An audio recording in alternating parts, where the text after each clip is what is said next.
Assalamualaikum warahmatullahi wabarakatuh. Halo teman-teman, kali ini saya akan menyajikan media pembelajaran tentang mata pelajaran Bahasa Indonesia kelas 8 semester ganjil dengan materi pokok teks eksplanasi. Berikut penjelasan tentang teks eksplanasi kelas 8 semester ganjil. Kompetensi dasar yang digunakan yaitu 3.10 menelaah teks eksplanasi berupa paparan kejadian suatu fenomena alam yang diperdengarkan atau dibaca. 4.10 menyajikan informasi, data dalam bentuk teks eksplanasi, proses terjadinya suatu fenomena secara lisan dan tulis dengan memperhatikan struktur unsur kebahasaan atau aspek lisan. Pengertian teks eksplanasi. Teks eksplanasi merupakan teks yang menjelaskan sebab akibat suatu fenomena, baik itu peristiwa alam, ilmu pengetahuan, sosial budaya, dan lainnya. Teks eksplanasi berisi fakta yang dapat menjawab pertanyaan tentang bagaimana dan mengapa suatu fenomena terjadi. Ciri-ciri atau karakteristik teks eksplanasi. 1. Ilmiah, yaitu fenomena yang dijelaskan dalam teks eksplanasi berdasarkan konteks ilmiah, yaitu berupa fakta, realita, teori, dan penelitian. Penjelasan tersebut dapat berupa sejarah, klasifikasi, atau definisi. 2. Logis, yaitu penjelasan fenomena dalam teks eksplanasi bersifat logis dan teoretis. 3. Objektif, yaitu penjelasan dalam teks dapat disertai argumen yang bersifat objektif dengan didukung teori yang relevan, sehingga dapat pula dijadikan rujukan yang valid. 4. Bukan teks eksposisi, yaitu teks eksplanasi tidak bertujuan memengaruhi pembaca, tetapi memaparkan fakta berdasarkan bidang keilmuan.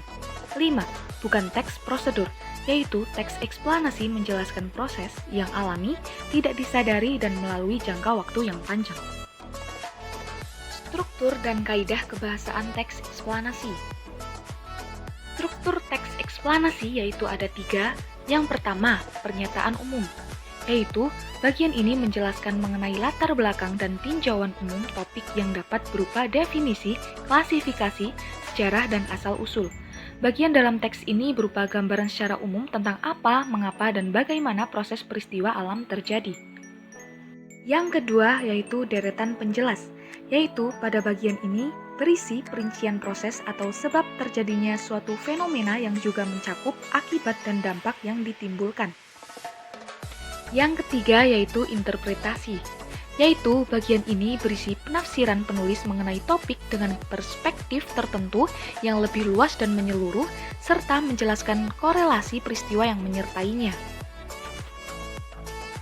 Selanjutnya, kaidah kebahasaan teks eksplanasi.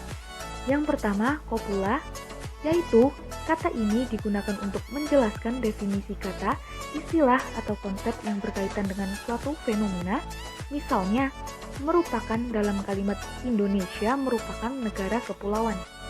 2. Kata kerja aktif, yaitu kata ini kerap digunakan pada bagian deretan penjelas sebab bertujuan menjelaskan sebab dan proses sehingga subjek fenomena berperan sebagai tujuan dari suatu perbuatan atau peristiwa tertentu. Yang ketiga, konjungsi, yaitu konjungsi yang digunakan menjelaskan hubungan sebab akibat dan hubungan kronologi terjadinya suatu fenomena. Misalnya, jika, bila, sehingga, sebelum, pertama, dan kemudian. Yang keempat, keterangan waktu, yaitu kata ini digunakan untuk menjelaskan waktu terjadinya suatu fenomena. Yang kelima, istilah ilmiah, yaitu istilah ilmiah yang sesuai konteks kerap digunakan untuk memperjelas definisi, hubungan sebab akibat, ataupun kronologi terjadinya suatu fenomena. Yang keenam, kata ganti benda, yaitu subjek yang dijelaskan menggunakan kata ganti benda non-personal, seperti itu, ini, dan tersebut. Teks eksplanasi juga hanya fokus pada hal umum seperti gempa bumi, banjir, hujan, dan udara.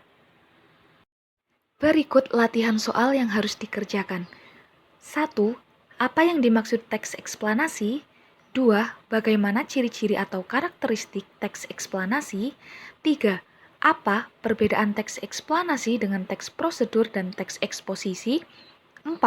Ada berapa struktur teks eksplanasi? Sebut dan jelaskan. 5.